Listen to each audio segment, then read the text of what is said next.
কলকাতার মোহনবাগান দল ছেড়ে চেন্নাইন এফসিতে এবারে সই করেছেন কিয়ান নাসিরি। কে এই কিয়ান নাসিরি?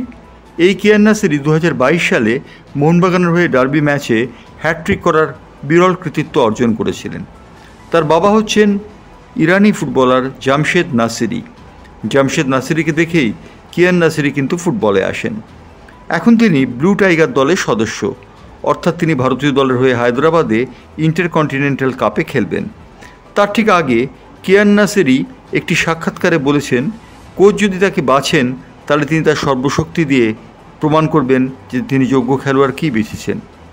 কিয়ান নাসিরি খুব ছোট বয়সে তার খেলা শুরু করেন কলকাতার মোহামেডান স্পোর্টিং ক্লাবে। মোহামেডান স্পোর্টিং ক্লাব থেকে মোহনবাগান ক্লাবে 5 বছর কাটিবার পর তিনি চলে এসেছেন চেন্নাইন ফুটবল ক্লাবে। চেন্নাইন এফসি এবারে আইএসএলে কিয়ান নাসিরিকে তাদের দলের অন্যতম ভরসা বলে মনে করছে। কিয়ান নাসিরি জানিয়েছেন, মেসি তার প্রিয় খেলোয়াড়। মেসি ছাড়া আর কারোর কথা ভাবতে পারেন না কিয়ান নাসিরি। তিনি বলেছেন যে ম্যাচ খেলতে নামার আগে তার উপর একটা চাপ আসে। চাপটি আসে তার পারিবারিক সূত্র থেকে। তার কারণ সবাই মনে করে জামশেদ নাসিরির পুত্র বলে তিনি বোধহয় আলাদা কোনো জাদুদণ্ড হাতে নিয়ে মাঠে নেমেছেন।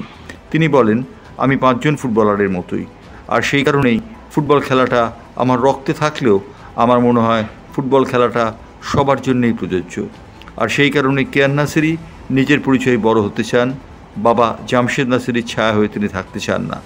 আর সেই কারণেই ব্লু টাইগারের পক্ষে কিয়ান নাসিরির চেন্নাই এফসির হয়ে খেলা কিয়ান নাসিরি এই মুহূর্তে অপেক্ষা করছেন আরও বড় ব্রেকের জন্যে। যদি তিনি ইন্টারকন্টিনেন্টাল কাপে ভারতীয় দলের জার্সি গায়ে দেন তাহলে তা হবে একটি ইতিহাস। 23 বছরের যুবকটির জন্যে একটি বড় ইতিহাস। ব্যুরো রিপোর্ট, বাংলার পালস টিভি।